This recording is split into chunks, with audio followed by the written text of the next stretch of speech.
Welcome to the Pioneer Podcast, brought to you by Lex Libertas. This is Ernst Roots.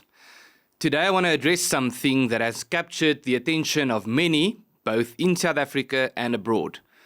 The recent tariffs imposed by the United States on South African exports. It is a matter that has caused much speculation, friction, and of course, uncertainty. But this is not a commentary podcast, so my point is not merely to analyze the situation, which I will of course do to an extent, but more importantly to talk about what can be done, what ought to be done, and what we intend to do in response to the growing crisis in South Africa.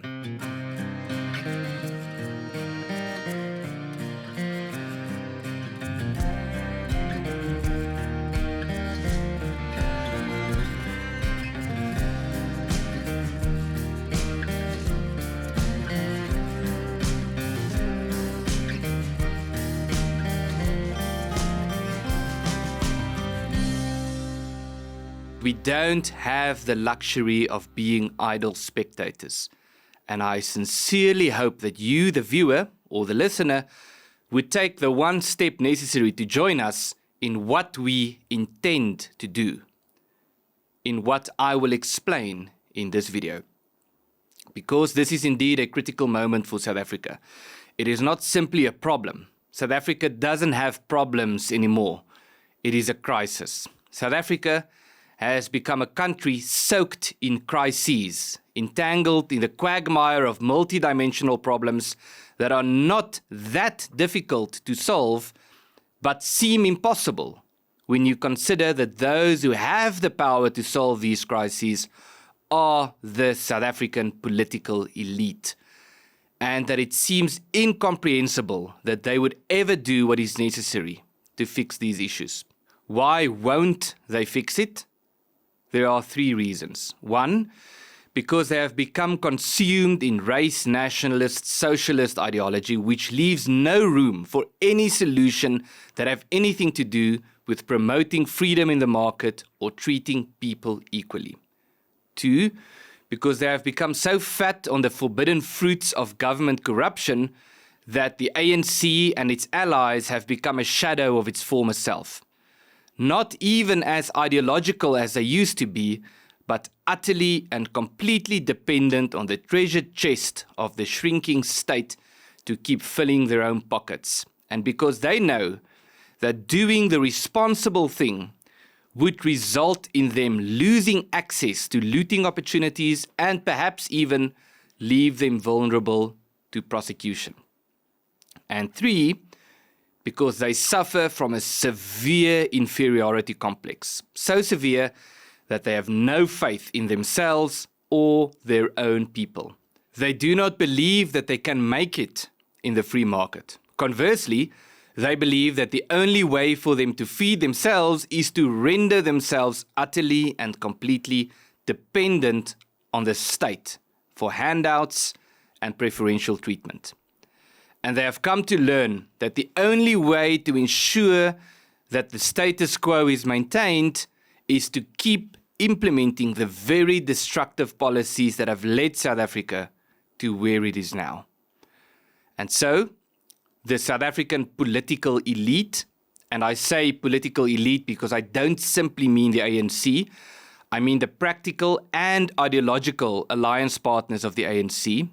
I mean the executive authority, the legislative authority, and the judicial authority, have made it clear that their frame of reference leaves no room for any solution that does not have race-based redistribution at its heart.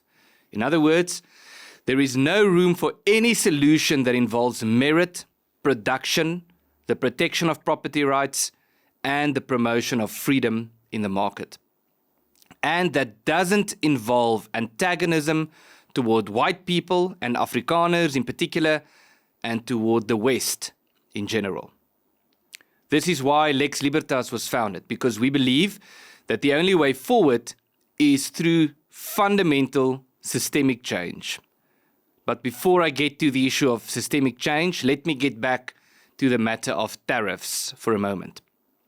The American President, Donald Trump, imposed a 30% tariff on any and all South African products entering the United States, effective from the 1st of August 2025. This came after President Ramaphosa attended the BRICS summit, where the group condemned tariff increases and subsequently made disparaging comments regarding President Trump and the United States. Trump also made it clear that any country aligning with anti-American BRICS policies would be charged an additional 10% tariff. So if this is the case, the consequences is that South Africa will effectively be slammed with a 40% tariff. Furthermore, South Africa's participation in the AGOA program was abrogated due to President Ramaphosa's actions regarding expropriation without compensation, which amounts to eroding the free market and violating private property rights, which are preconditions in terms of the AGOA Act. And so despite the 90-day pause on reciprocal tariffs introduced in April to allow for negotiation, South Africa sent no ambassador, no special envoy, and made no legitimate effort to address the issue. In fact, South Africa has doubled down on the factors that contribute to the crisis. The economic impact of these tariffs on South Africa is expected to be significant, with even a small percentage hit to GDP growth being potentially devastating, given the country's already low growth, high inflation, and population growth. A population growth for which there are no jobs. And to the extent to which there are jobs, the people aren't simply unemployed, but unemployable as a result of the disastrous education system.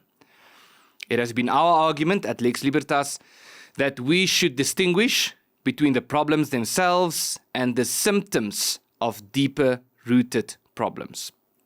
And so, it is our conviction that the tariff crisis should much rather be understood as a symptom of the real problem and not the problem itself. But perhaps the tariffs are not only a symptom of a deeper-rooted problem, but also, in some strange way, an opportunity. And I'll explain why. This problem, the deeper-rooted crisis as a result of which the tariff crisis is merely the latest in a long string of examples, is fundamentally a structural problem. It is a failure of the South African Constitution. And when I say it is a failure of the Constitution, I don't mean that it's a failure of the written document, the Constitution with a capital C. I mean that it's a failure of the Constitution in the classical sense of the word. In other words, the practical arrangements of the South African political dispensation that we see and experience every day. This difference is important because, as Professor Koos Malan has mentioned on this podcast before, the South African Constitution as a document, the Constitution adopted in 1996, has become a silent spectator to its own irrelevance. Why do I say this? Because the reality in South Africa is completely different from the future that was envisaged by the drafters of the Constitution. Or perhaps I should say, the drafters of the Constitution who were not members of the ANC, committed to implementing a national democratic revolution in South Africa. The fact remains, though, that what is written in the text and what is happening all around us are fundamentally irreconcilable. So where does this leave us? I don't think it's wise to try and rewind the clock, to go back to the hopes and dreams of 1994 when the ANC took power, or 1995 when Nelson Mandela and Francois Pienaar picked up the Rugby World Cup, or 1996 when the current increasingly irrelevant constitution was adopted. It is not wise to try and go back because we now have the beauty of hindsight. We can now look back and confidently say it didn't work. It means that we now have the opportunity to be creative, to think outside the box, but at the same time to return, not to theories that seem wonderful when you read about it in the works of some philosopher, but to lessons that we can learn from experience. We have the benefit of looking around us and looking back. and learning from what we see currently happening in South Africa, what we can see when we look into South Africa's history, what we currently see happening in the rest of the world, and what we can see looking into the histories of other countries. And so, we don't have to reinvent the wheel, and we don't have to be utopian. History teaches us that there are no perfect solutions, that there will always be problems, but also that we can move forward or backward, that we can, through our actions, make things better or worse. And what we can see from South African and global history is that things generally tend to get better when people are granted the God-given right to govern themselves, and that things generally tend to get worse when people are ruled over by other powers, especially when the ruling power does not have the interests of the subjugated nation at heart. And this is where we are in South Africa. We are being ruled over, not by a people or a nation, but an oligarchy that not simply doesn't have our interests at heart, but has shown nothing but hatred, envy, and contempt for our very existence. An oligarchy that is destroying our lives and livelihoods through persistence in destructive policies funded by our tax money. This is an injustice. It doesn't matter what the president says. It doesn't matter what parliament says. It doesn't matter what the constitutional court says. It doesn't matter what the media establishment says. And it doesn't matter what the United Nations says, for that matter. What is happening in South Africa as we speak is and remains an injustice. And we are completely within our rights to say that this has to stop. Things have to change, and we are going to work to change things with everyone who is willing to support our cause, regardless of what the political elite and the useful idiots, to use Lenin's term, have to say. In fact, not just are we within our rights to take a stand, it would be downright and contemptibly shameful not to do so. Any self-respecting person that is beaten and cursed, blamed as a scapegoat and used as a political punching bag, not for days or weeks, but for decades on end, should at some point take a stand and say, enough is enough. I have done my part, I have tried to cooperate, and I will now do what I believe is right. Not just for me personally, but right according to the most basic definition of justice and fairness. And so what is the solution? The solution is a freer and fairer political dispensation for South Africa. One that is viable and sustainable. Not some utopia, but one in which the nations living within South Africa would prosper if they accept responsibility for the betterment of their own conditions, as opposed to the current situation where people are misled to believe that the route to prosperity lies through the state, through state dependency that never loosens its grip, while the prosperity that is promised never arrives. In other words, South Africa needs to be decentralized, and the various nations of South Africa should be able to govern themselves. This is not the type of solution that could occur with the snap of a finger. There is no button that we can push today to make this happen tomorrow. But it is not altogether unrealistic in the long run.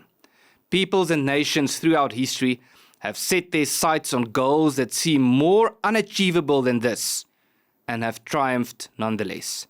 The question is not whether the South African government would allow it or support it, but whether we are willing toward this goal to keep building momentum within South Africa and abroad up to the point where those in power have no choice, have no leverage, and have no power left to prevent this from happening.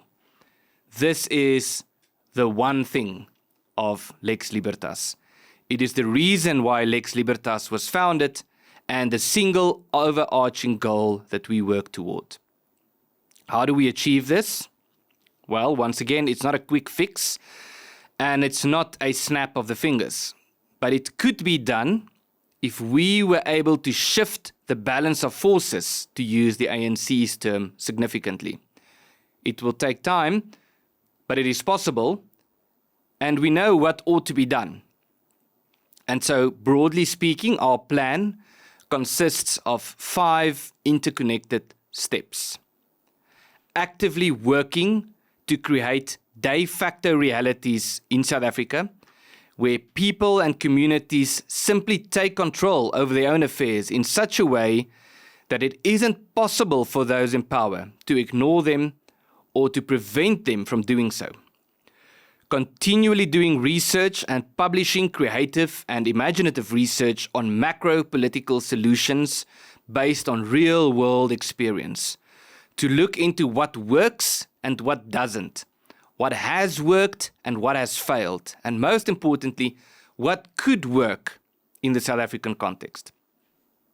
Continually talking about this within South Africa in ways that captures the imagination, and to grow our support base towards this goal, to build an unstoppable momentum toward macro political change based on the notion of self-governance among the nations of South Africa.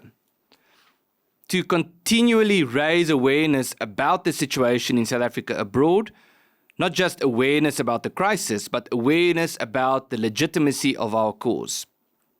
And to channel international awareness into international support. Support in the form of growing international recognition of the legitimacy of our cause. Support in the form of public and diplomatic pressure upon the political elite in South Africa, tangible support, and if needed, protection for those who are willing to take a stand, and support in the form of strategic investment and financial aid. There is much more that could be done in terms of diplomatic pressure, including selective exemptions from trade barriers such as tariffs by foreign nations, preconditions to trade agreements, and preconditions for the extensions of loans to the South African government. It is correct to think of the tariffs crisis as a symptom of a deeper-rooted problem rather than the problem itself. But if we think of it from the perspective of much-needed international pressure, the opportunities that come with the tariffs crisis could potentially be bigger than the short-term crisis that sprouts from it. So I mentioned 5 things. Creating unignorable de facto realities in South Africa that cannot be prevented or ignored. Providing practical solutions as a result of imaginative research based on real-world experience. Growing our support base within South Africa, and particularly among the various communities residing within South Africa. Raising international awareness with credible facts and information about the state of South Africa, and channeling awareness into practical support. In isolation, each of these 5 factors won't achieve much. But as a spinning cohesive, I believe that we can change the course of this country. Think of it as a flywheel. A flywheel, as discussed by Jim Collins, starts slowly at first. It takes a lot of work to get the wheel to start turning. And once it starts to turn, it turns slowly and can only be maintained through persistent hard work. This might be tiring at first. In fact, this is where most people give up. But once the wheel starts to turn, increasing the pace at which it turns becomes increasingly easier. This is the flywheel of Lex Libertas. We cannot do this in isolation, and we hope to work with the great institutions that are already out there doing incredible work. But this flywheel is currently somewhere between a complete standstill and movement at a slow pace. I say this because people still like to believe that the South African political dispensation could be fixed from within by making certain tweaks and changes within our current reality. I wish it were true, but I know that it isn't. And I think you know this too. And so if you agree, I would like to encourage you to join us in this mission. We need all the support we can get. It is said that fortune favors the bold. We are not seeking fortune.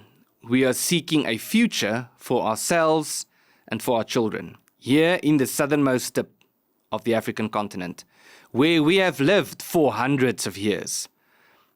Yes, pushback is expected, and that's okay. This is all the more reason why we need to get this wheel spinning at a pace that starts to build its own momentum. Because the faster the wheel spins, the further we go down this road toward achieving this reality that might seem too far and distant to achieve at first. And so if you are up for it, I would like to encourage you to join us, to become part of the solution by signing up as a contributor to Lex Libertas. By merely supporting from a distance in your own way, if that is what you prefer, but preferably by becoming more actively involved in the structures that we intend to roll out during the second half of 2025. By joining us in working toward this goal. By helping us to reach out to institutions and communities, to strengthen cooperation, and to build bridges to all who are potentially interested in supporting this noble cause. By working with us, when we do imaginative research and when we discuss the technicalities and practicalities of the way forward. By joining us in speaking to audiences, not just in South Africa, but also outside of South Africa, formally and informally, by helping us to reach out and build an international network of like-minded institutions that support our cause. Not just support in theory, but support through tangible action. By encouraging and assisting others who support our cause inside and outside of South Africa into channeling their support into practical measures in a way that is not haphazard or arbitrary, but that forms part of a broad and interconnected strategic approach.